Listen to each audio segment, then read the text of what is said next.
की बहुत बहुत शुभकामनाएं। आज हम गुरु पूर्णिमा भी मनाते हैं और आज के ही दिन भगवान बुद्ध ने बुद्धत्व की प्राप्ति के बाद अपना पहला ज्ञान संसार को दिया था। हमारे यहां कहा गया है, जहां ज्ञान है वहीं पूर्णता है, वही पूर्णिमा है। और जब उपदेश करने वाले स्वयं बुद्ध हो तो स्वाभाविक है कि ज्ञान संस्कार के कल्याण का पर्याय बन जाता है।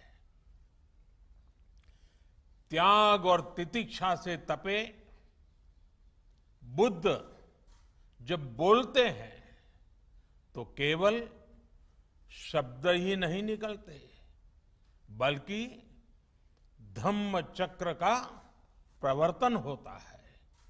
इसलिए तब उन्होंने केवल 5 शिष्यों को उपदेश दिया था, लेकिन आज पूरी दुनिया में उन शब्दों के अनुयायी हैं। बुद्ध में आस्था रखने वाले लोग हैं।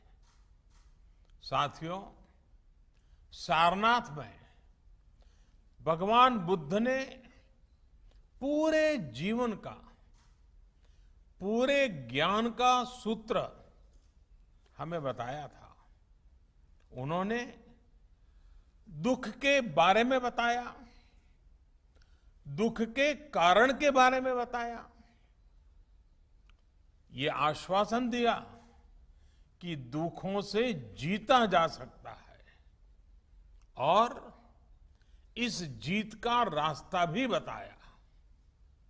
भगवान बुद्ध ने हमें जीवन के लिए अष्टांग सूत्र 8 मंत्र दिए। समाधिठि, सम्मा संकल्पो, सम्मा वाचा, सम्मा कम्मंतो, सम्मा आजीवो, सम्मा वायामो, सम्मा सति और सम्मा समाधि। यानी कि सम्यक दृष्टि, सम्यक संकल्प, सम्यक वाणी, सम्यक कर्म, सम्यक आजीविका, सम्यक प्रयास, सम्यक मन, सम्यक समाधि यानी मन की एकाग्रता।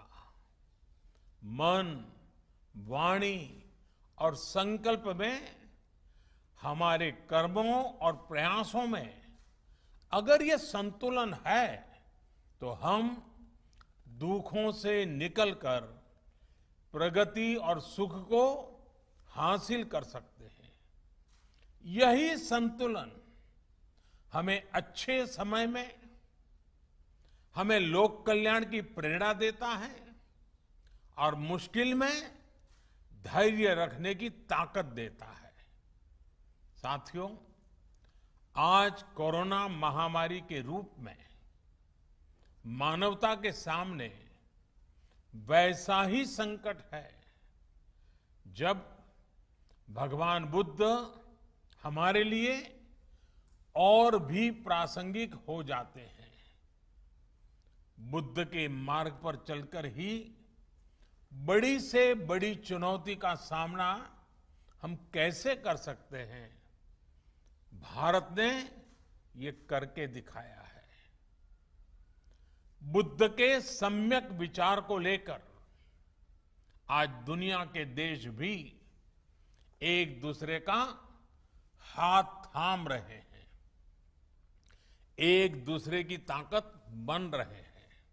इस दिशा में इंटरनेशनल बुद्धिस्ट कॉन्फेडरेशन का केयर विथ प्रेयर इनिशिएटिव यह भी बहुत प्रशंसनीय है। साथियों, धम्मपद कहता है, नहीं वैरेन वैरानी संपत्तिध कुदाचनम अवेरेन च संपत्ति एस धम्मो सनंततो।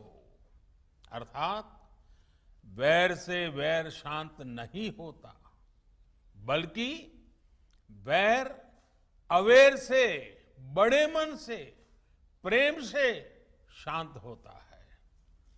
त्रासदी के समय में दुनिया ने प्रेम की, सौहार्द की इस शक्ति को महसूस किया है। बुद्ध का ये ज्ञान, मानवता का ये अनुभव जैसे जैसे समृद्ध होगा, विश्व सफलता और समृद्धि की नई ऊंचाइयों को छुएगा।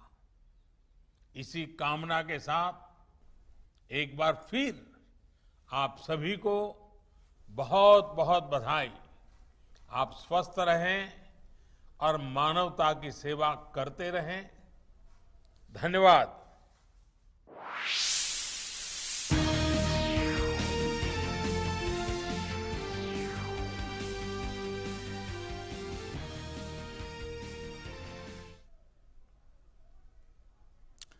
तो आपने अभी सुना प्रधानमंत्री को आषाढ़ पूर्णिमा और धर्मचक्र दिवस के मौके पर। आइए अब सुनते हैं आषाढ़ पूर्णिमा और धर्मचक्र दिवस के मौके पर